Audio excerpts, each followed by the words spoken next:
Hello and welcome to the GED online program orientation for 2016-2017 through the School District of Lee County Adult and Career Education. My name is Lisa and I'm going to be leading the orientation for you. You are receiving this orientation video because you have registered for the GED online class. However, before you can start class and receive access to the class, we do have some orientation requirements you must complete.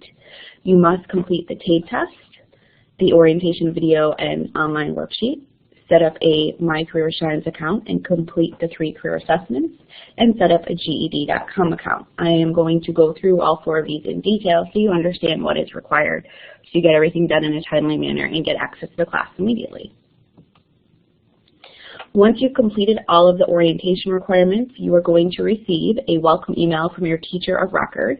That's going to be the teacher that you're assigned to for the semester. Will be in charge of recording your attendance and checking in to make sure you're doing everything. You're going to receive a login and password for our Aztec software, which again I'll go into detail later in the video. And you're also going to get access to the class website, which we also refer to as our blog. We have 5 GED online teachers. First we have Marie Keith. She is our GED online coordinator, so she's kind of in charge of everything. And she's also a teacher of record, as well as the lead for our social studies and science webinar each week. I am Lisa Gum. I am also a teacher of record, and I lead the Reasoning Through Language Arts webinars each week. We have 2 math teachers, Kevin Mullings. He's also going to be a teacher of record, and he leads our advanced math webinar. Those of you that have total math TABE scores that are 9.0 or higher are required to attend the advanced math webinars and complete the advanced math homework. Karen Green leads our regular math webinar, and students who have a total math TABE score that is below 9.0, so 8.9 or lower, must attend her webinars each week and complete the regular math homework. We also have an additional teacher this semester, Gina Lewis-Schur, and she will be a teacher of record as well. So first we want to talk about how you contact the teacher and how the teacher will contact you. We already have your email. Email is the most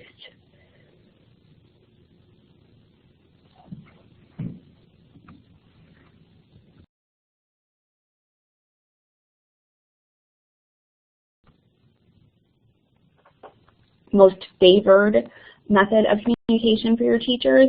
It's also the fastest. You can contact us by phone, but again, email is preferred.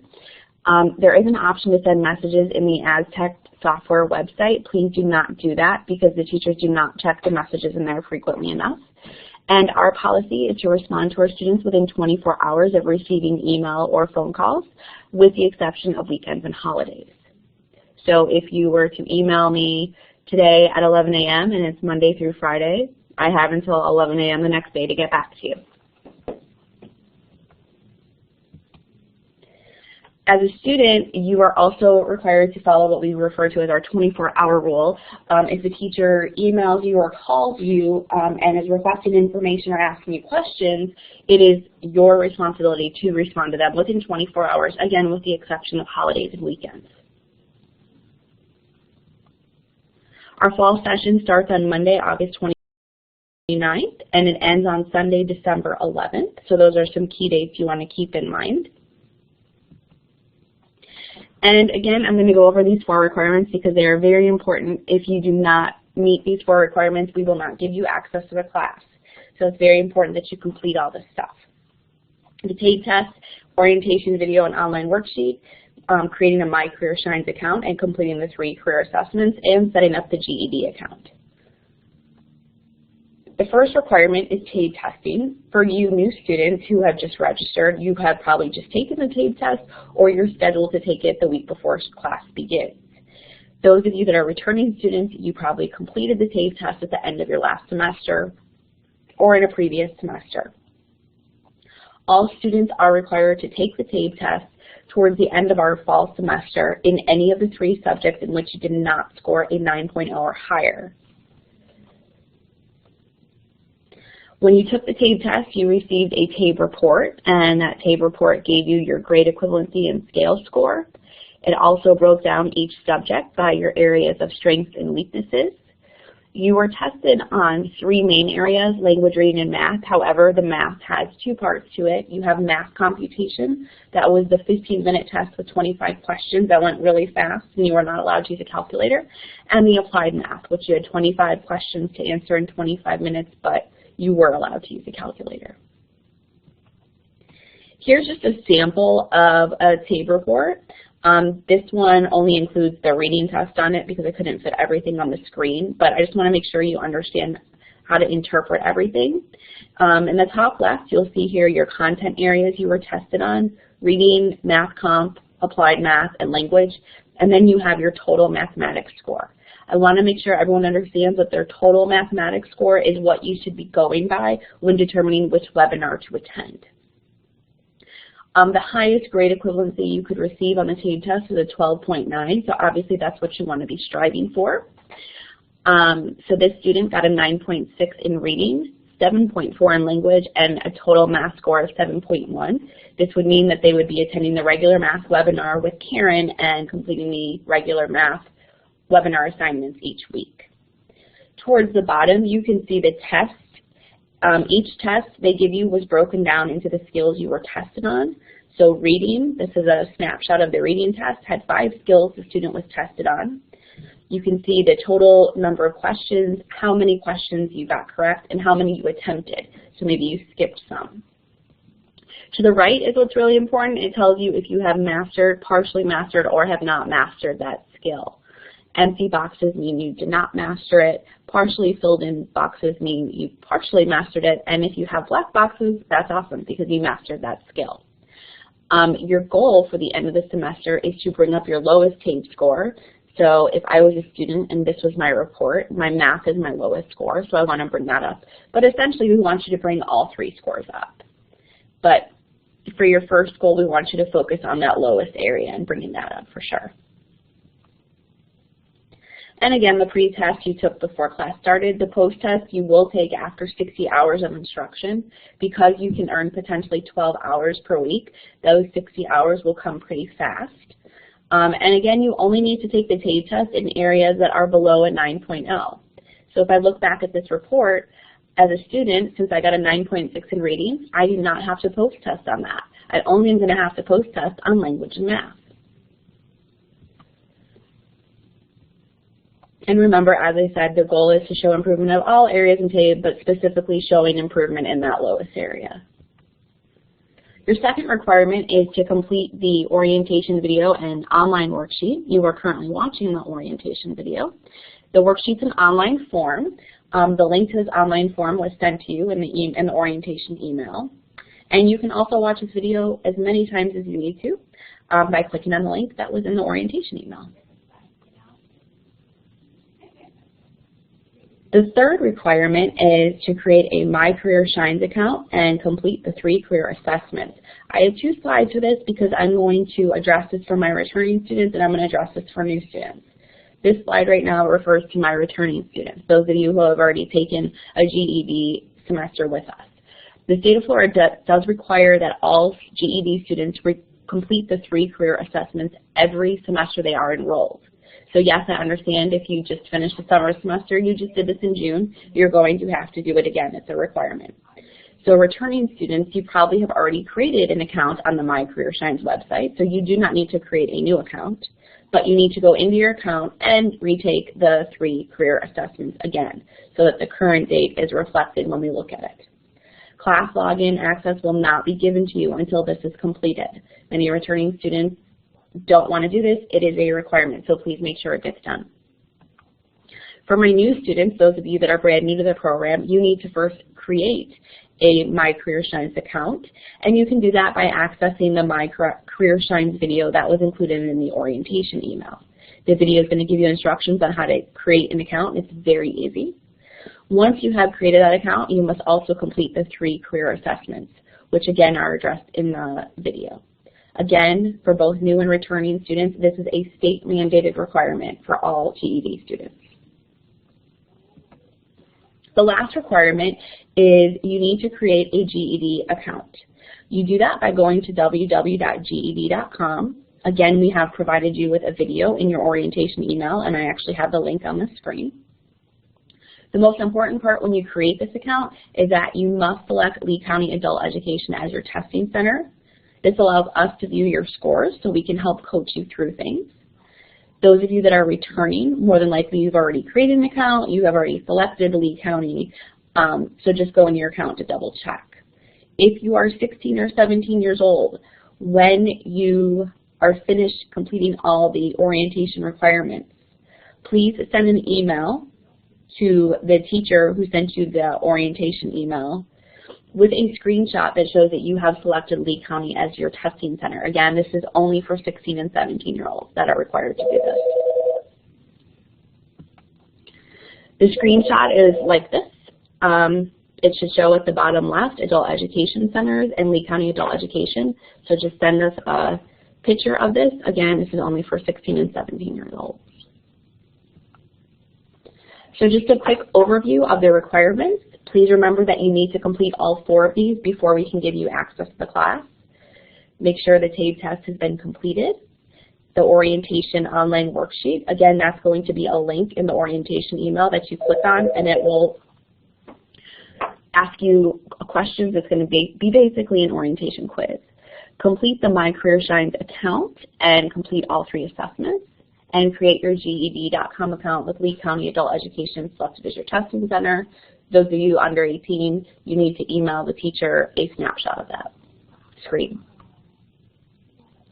So let's talk about the actual class. The class schedule is that it starts on Monday of each week and it ends on a Sunday.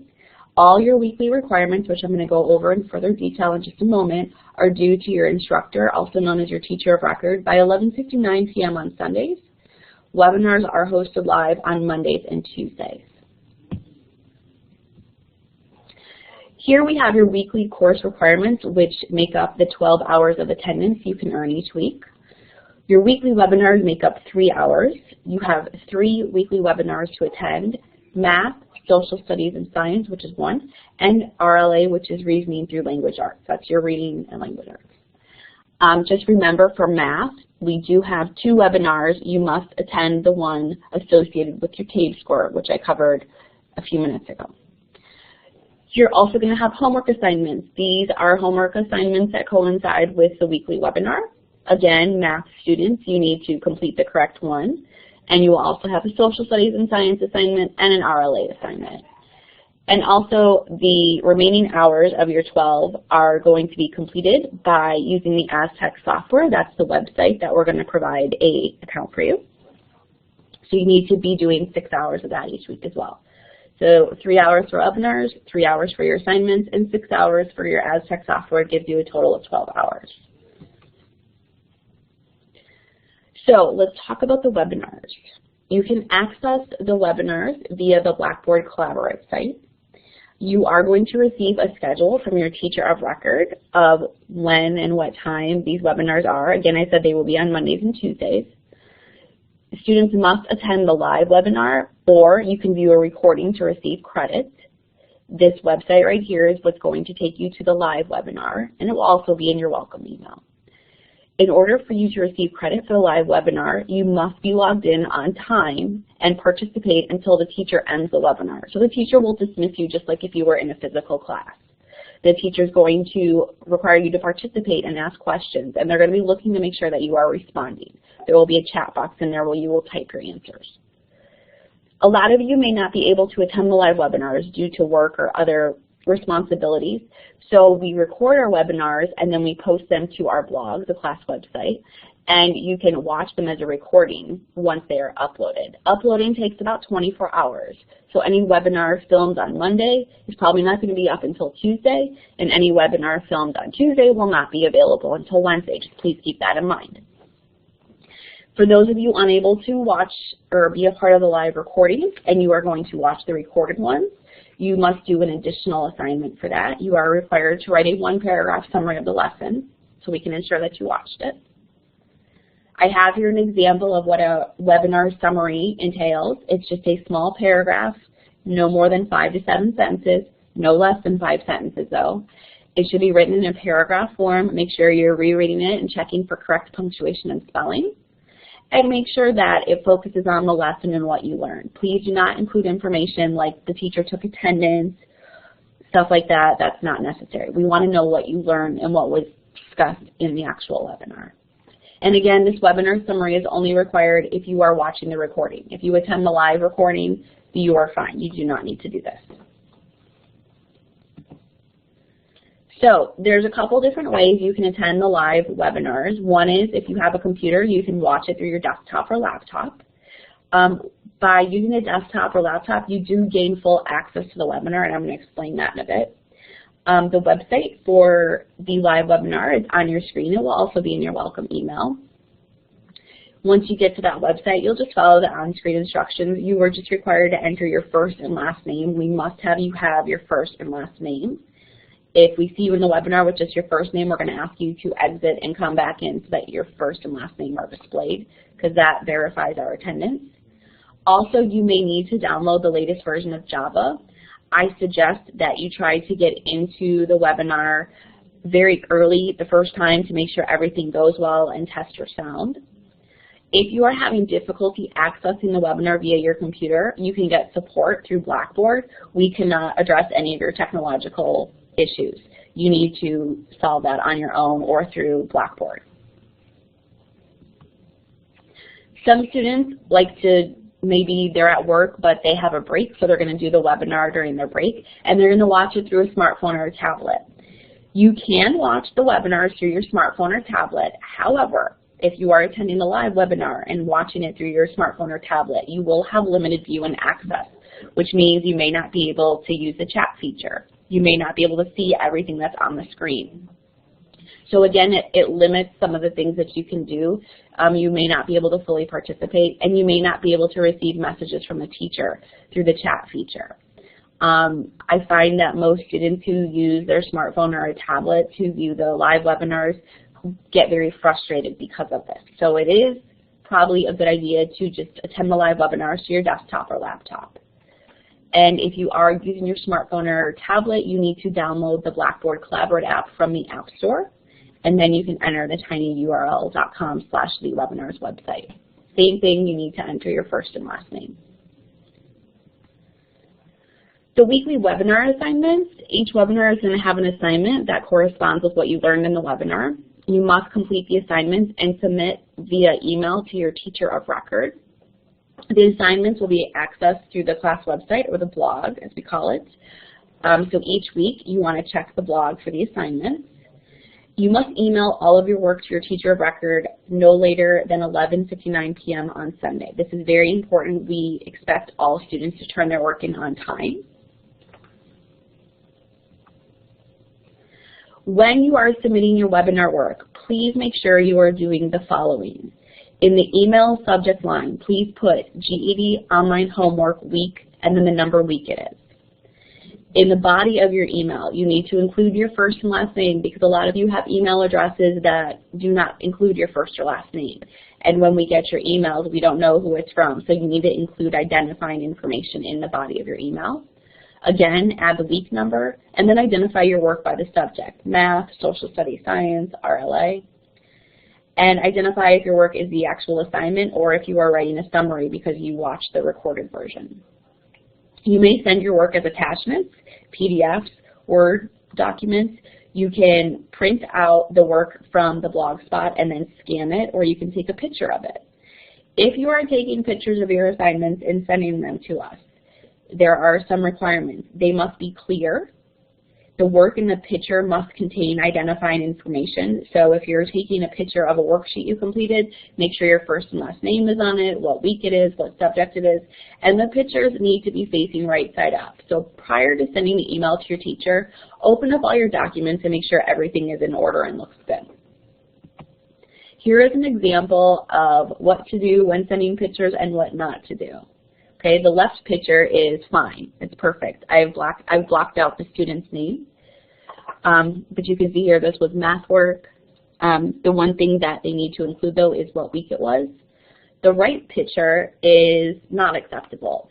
For us, we each have about 30 students, and we would probably hurt our neck a lot if we got pictures like this all the time, or we had to turn our head to the left.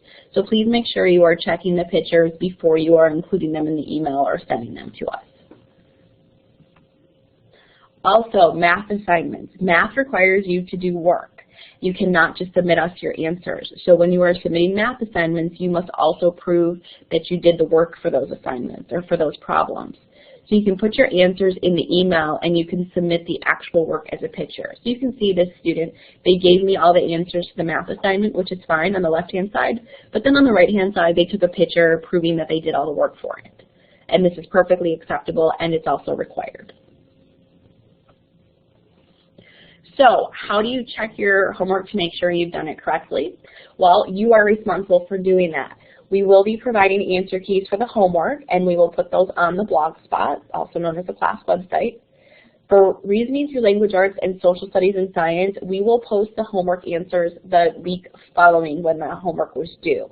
This is new if you are a returning student. So for instance, for week 1's homework, you will not see the answers for week 1's homework until the first day of week number 2. We will, however, post the answer keys for math because we understand that sometimes math, you need to see the answers to make sure you're on the right track. But again, make sure you're showing your work. And again, answer keys will be posted under the appropriate week on the class website. Late assignments. Really, we do not accept late assignments. You have a whole week to get your assignments done. They are due to your teacher by 11:59 p.m. on Sunday. We do this because we want to make sure you are prepared for college and career readiness. We encourage you to submit your assignments early. I've had students send them to me as early as Tuesday, which is perfectly fine. If you do not submit your assignments on time, you could possibly be withdrawn from the program and not receive a refund on your money. You may only submit late work one time per session, so once in a semester, and you can only submit it a maximum of 3 days late. When doing this, you must first confirm this with your teacher and inform them that you will be doing this. So if it's getting close to Sunday, you know you won't be done. You should be emailing your teacher by Friday or Saturday saying, I'm really sorry, I need to use that late pass, that one late pass I get for the semester. And then they should okay it, and then you will have 3 days to submit it. Sometimes students need some extra help. If you need extra help, contact your teacher of record, not the webinar instructor. You will have one teacher of record. That's the teacher you're sending all your webinar assignments to. They're in charge of taking your attendance. They will help you and possibly schedule a time where you can come into one of our various physical sites and attend a live class, like once in a while, not every week. So you might get some additional assistance because we know doing online, it's harder, a little bit more difficult, and a little bit more challenging. But just be honest and communicate with your teacher of record regarding that. Our other requirement is that you put in 6 hours on our Aztec software. This is the website you will be using. Please make note that it says 6 active hours per week. I'm going to address what that means in a few minutes. Also, please note that your hours do not roll over from week to week, so you start at 0 on Monday. So for example, if week 1 you do 15 hours of Aztec, you don't get to take 6 out of that and roll the 9 over to the next week. Your teacher of record will send you your login and password for Aztec after you've completed all the orientation requirements. So you'll get your access to Aztec and your account will be active once we've verified you've completed everything. So the Aztec learning software, it covers all the subjects. It's aligned to the GED and it has audio and graphics, so it's highly engaging for our students.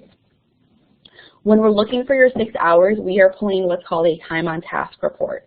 This is the actual amount of time you're doing work and answering questions. It's not the same as the amount of time you have logged in.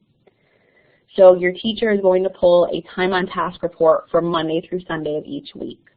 So for example, if you log in at 9 a.m. in the morning and you work until 11:30 p.m., you were in the program for 2.5 hours. However, you might have only spent 2 hours answering questions and taking the quizzes. So you will only receive 2 hours of credit, not 2.5. So a lot of students get confused about that, so I want to make sure to address it. You unfortunately cannot access your time on task, so pay attention to how often you're using the program. And we have found that with using Aztec 6 hours or more each week, our students who do that have made significant gains by the end of the semester. So it's a very good program to use. Again, once you've completed the orientation requirements, your teacher of record is going to give you your logon information. You will go to the website listed on the screen, and you'll get a screen that looks like the top one. You're going to click on Students, where you see the girl in the graduation gown, and click to enter. And then you will get a sign-in screen where you enter your login and password.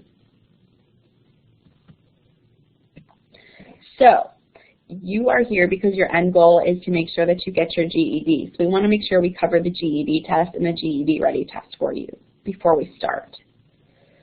So some GED testing information. Here's kind of the frequently asked questions we get. For those of you over the age of 18, you can take the GED test anytime you want. You do not need our permission. You do not need to wait to take it. However, we urge you to discuss this with your teacher of record before you register so they can guide you and give you advice. Also, they'll have a better idea if you truly are ready to be taking the actual GED test. We want to make sure we do this because, one, the test costs $32 and we don't want you to waste any money. And two, we want to make sure we send you in to a test in which we believe you're going to be successful. There's also a practice test. It's called the GED Ready that you should take prior to the real GED in order to see how you would do. However, you are not required. The GED test is offered at Lee County Public Education Center and the Dunbar Community School, and you need to register for the test online through GED.com. That's why we have you create that account, because you will need it. So the GED test has 4 sections. It's math, RLA, which is reasoning through language arts, social studies, and science. Each section is $32. And you can take the test in sections. You will not do all 4 in one session. They won't even allow you to. I think the most you can take in one session is 2. You can schedule your test by going to the GED.com website. Again, you can take the test at any time. However, we recommend that students earn a likely to pass on the GED Ready score prior to scheduling the test. And your teacher is going to work with you on setting a goal date for when you should be taking the GED test. So the GED Ready is just basically the official practice test for the GED. It costs $6 per session. The student is provided with a score and a testing recommendation, and it's approximately half the length of the actual GED test. The GED Ready is very accurate in its scoring, and it's going to tell you if you are likely to pass the GED or not. So it's a good idea to take this, especially if it's your first time doing the GED test. Do this prior to doing it because it'll give you a little bit more confidence as well. Also, occasionally, once per semester, the GED company offers the GED Ready at a discounted rate. So the $6 could be maybe $2 or $1. So we will inform you of that. You can take the GED Ready at school or at home. You just do it at your own computer. For those of you under 18, you are required to take all 4 GED Ready tests and show a passing score on them before we can sign off on you taking the real GED test. Again, that's only for students under the age of 18. And again, this slide is all the requirements for those of you that are under the age of 18. Based on your TABE scores,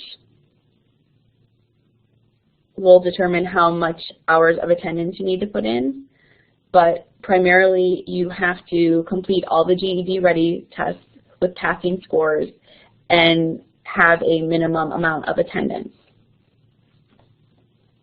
Once that occurs, we will give you a GED permission form in which your parent or guardian signs, and then we send that off to the state so that they allow you to sign up for the GED test. So in a nutshell, make sure you create a GED.com account. The practice tests are there anytime you want to take them. They cost $6 per section, and you can take them anywhere and anytime. The actual test, you must take at a testing center. It's $32 per section. And again, remember, if you are under the age of 18, there are specific requirements. For further clarification on any of this, please contact your teacher of record once you have been assigned a teacher of record. Just some ideas to help you be successful in the class. Please add your teacher's emails to your address book to avoid them going to junk or spam mail. We find sometimes students will contact us a few weeks in saying, no one ever called me, no one ever contacted me, and then they find all our emails in their junk email. So make sure add us to your address book. Get these orientation requirements done ASAP so you can get your class access and be ready to go on that first day, that first week. Plan out your time accordingly throughout the week so you're not spending all day Sunday getting everything done. Make sure you're communicating with your teacher regarding any issues or concerns you're having with the work. And make sure you complete all your weekly requirements so that you get the proper attendance credit and you avoid being withdrawn. And set a goal for the semester, whether that's completing a GED test or just simply raising all your TABE scores. So to make sure that you have completed all the orientation so that you get your class access, the orientation email that you received gave you the link for this orientation video. We're also going to include additional links for creating a My Career Shines account, a GED account, and then you will have a link for a Google form, which is an online worksheet. Once you have completed that online form and submit it, we will receive this and we'll verify the completion of all the requirements, that you did the TABE test, that you created the GED account and selected Lee County Adult Education as your testing center, that you created or went back into, if you're a returning student, your My Career Shines account and completed the 3 career assessments. If there's any issues or we notice anything missing, we will notify you immediately so that you can correct those right away. Once we've verified everything, you will receive a welcome email from your teacher of record, hopefully within 24 hours. And you will get a login and password for the EdTech software program, and you will also gain access to the class website, also known as the blog. We think it's going to be a great semester for you. We hope we've prepared you to be successful. And again, if you have any questions, you can email the teacher who sent you the orientation email or wait until you are assigned to a teacher of record and start communicating with them.